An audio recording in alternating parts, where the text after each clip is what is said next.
statements and ideas expressed by some of the Sahaba to signify the importance of marriage.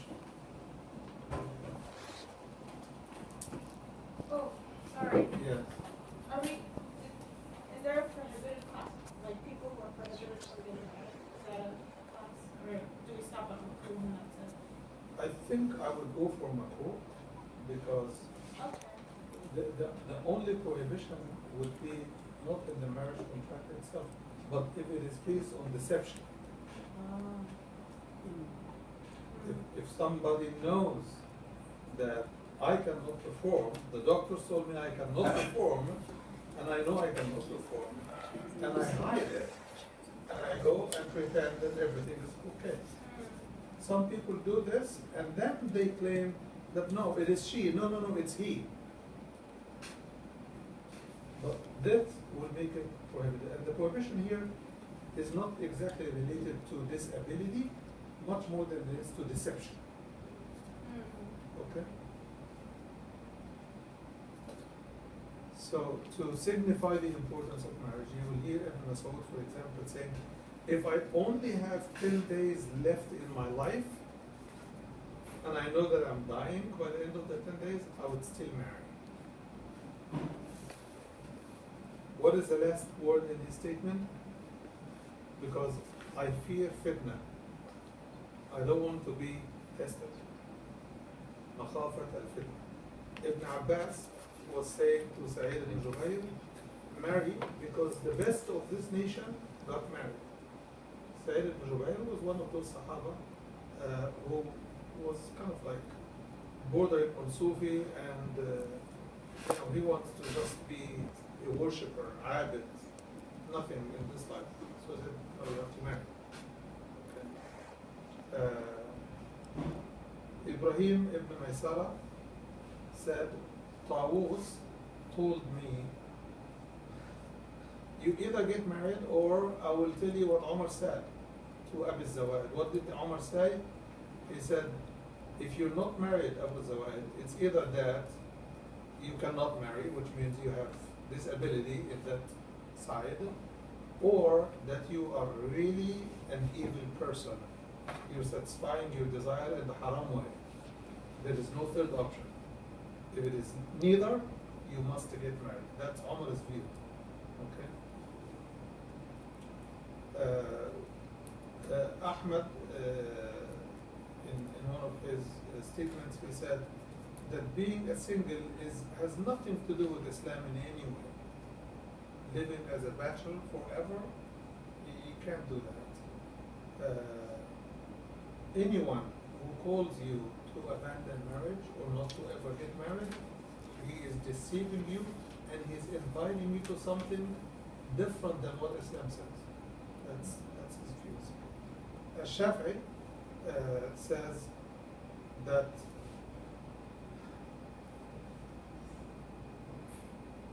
if marriage is going to take you away from the voluntary extra worship that you might have done outside of the marriage, then leave that extra worship and get married. This is how important they saw marriage and the role of marriage in their life. And he cites the reason that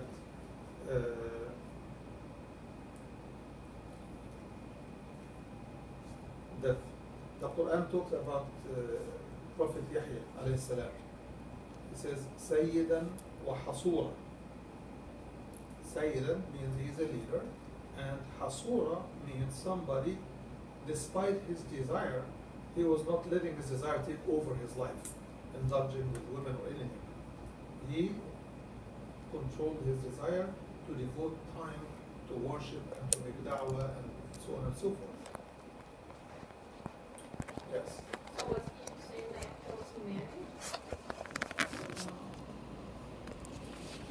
We do not have definitive information on whether or not he was married, but we have definitive information that the Quran says, وَجَعَلْنَا لَهُمْ أَزْوَاجًا وَذُرِّيَّةً, that prophets usually get married and they have children.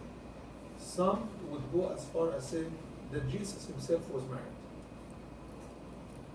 Despite the historic facts that we know, but when they over-apply and overgeneralize the ayah that says, وَمَا أَرْسَلْنَا مِن قَبْلِكَ إِلَّا رِجَالًا وَجَعَلْنَا لَهُمْ أَزْوَاجًا وَذُرِّيَّةً. We have given them wives and spouses, and ذُرِّيَّة means offspring. Yes.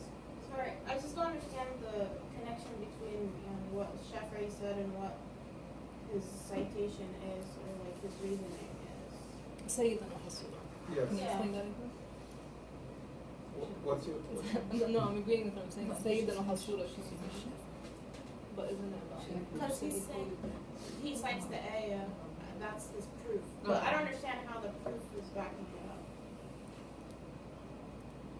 That proof backs it up because prophets got married. Okay, despite they are too busy worshiping, they are too busy doing da'wah, they got married. Okay? Yeah.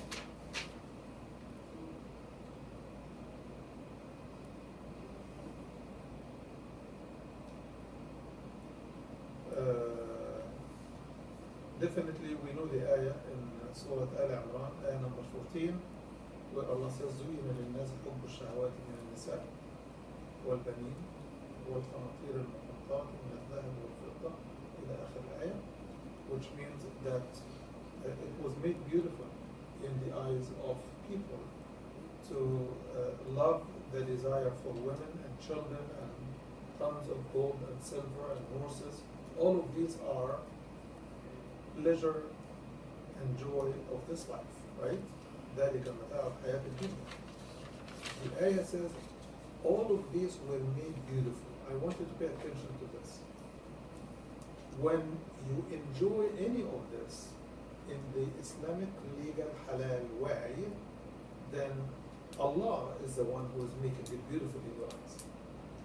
But if you lust after them in a haram way, then it is shaitan who is mischanneling your desires in the wrong direction. Wadah? Yes. I might be making this go off topic, but sometimes I wonder, okay, so like in the ayah was, Rabbuna subhanahu wa ta'ala is saying, زُيِّنَ النَّاسُ بِالشَّرِّ مِنَ النِّسَاءِ, like, but, you know, women also like men. Right. But why is it focused on men liking women? Well, the Quran used the term للناس. زُيِّنَ للناس. It was made beautiful in the eyes of people. Are you registered in the book? Okay. We start at 7 o'clock. Just for next time. So the Quran says, زُيِّنَ لِلنَّاسِ حُبُّ الشَّهَوَاتِ. Remember, your question is quite grounded, but I want to tell you something. When Allah created Adam, right? And then He created Hawa from him, from Adam. He said, وَخَلَقَ مِنْهَا زَوْجَهَا لِيَسْكُنَ إِلَيْهَا. Allah created Adam, is the first nafs, right? خلقكم من نفس واحدة وجعل منها زوجها. He made its house for itself, right? Why? ليسكن. So women in this context is created for man to have tranquility and peace, which means a man cannot have peace living away from woman. Okay? But then in Surah Al-Rum, Allah subhanahu wa ta'ala says, خلقكم من نفس واحدة وجعل منها زوجها ومن آيات خلق لكم من أنفسكم أزواجا لتسكنوا. So He made the sakina the purpose for both men and women. Okay? But the initial creation, it says that Allah created the woman for the man to dwell with her in peace, comfort, contentment, and tranquility. Okay? Do you still have a question? What? Like, okay, so you said in nas, so like in general, but like, yeah, Because women, it- women are not supposed to like women, you know, like, because like, you know, he said. Yeah, but the word anas here is in reference to men. Okay.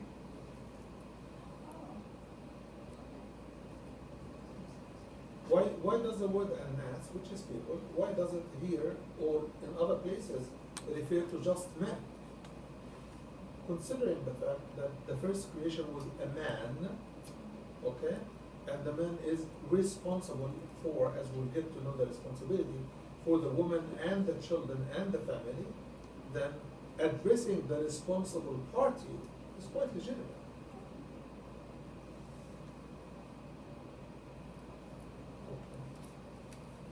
Also, in the Quran, when Allah subhanahu wa ta'ala says, Ya ayyuhan nas, it includes men, women, Muslims and non-Muslims. Okay? When the Quran says, Ya ayyuhan ladina amanu, it is only addressing the believers, men and women. Both are included.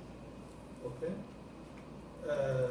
In the battle of Al-Ahzab, the Quran says, الَّذِينَ قَالَ لَهُمُ النَّاسِ إِنَّ النَّاسِ قَدْ جَمَعُوا لَكُمْ وَخْشَوْهُمْ. But the fight was between men on this side and men on this side. But they are called an-nas. Okay?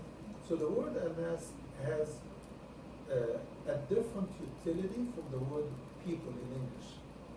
So if you use English as your linguistic reference point, it can cause some confusion. So you need to know the Arabic language context, okay? Okay.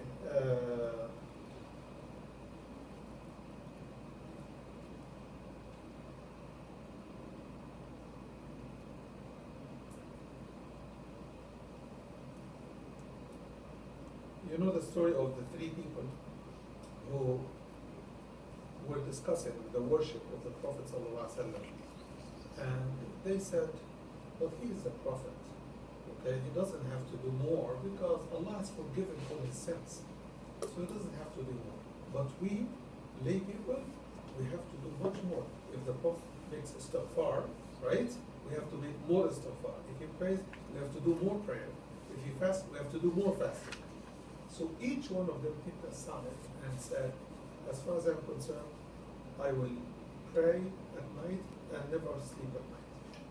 The second said, I will fast every day and I will never break the fast in any day. So fasting for good. Every day, not only Ramadan, not only one day off, one day on, no. Fasting 30 days a month, 7 days a month. Then the third said, as far as I'm concerned, I believe that family is really a distraction. So I'm not going to get married because if I have a wife, I cannot fast and I cannot, spend sleepless nights praying. So if I need this, I don't need a wife, I will have to do this. And the Prophet ﷺ heard their story and he invited them and he said, are you the guys who said this and this and this? They said, yes, we are. He said, what prompted you to do this? They said, oh, Prophet Muhammad, you are forgiven and you're doing that much. How about us? We don't know if we're forgiven or not. We have to do more. He says, listen, I am the most God-fearing amongst all of you. And I fast and break the fast. And I pray at night and sleep at night. And I marry women. Anyone who desires any way other than the way I do it, then he's not part of me. Okay? فَمَنْ رَغِبَ عَنْ سُنَّتِي فَلَيْسَ مِنِّي. This is narrated in Bukhari. Sa'd ibn Mu'adh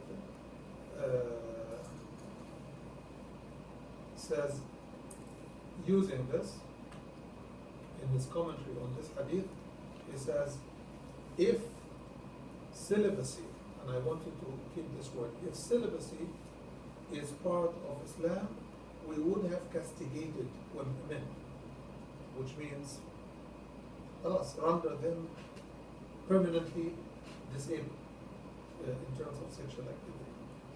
And Anas ibn Malik used to say that the Prophet ﷺ would order us to get married and he would prohibit us from celibacy.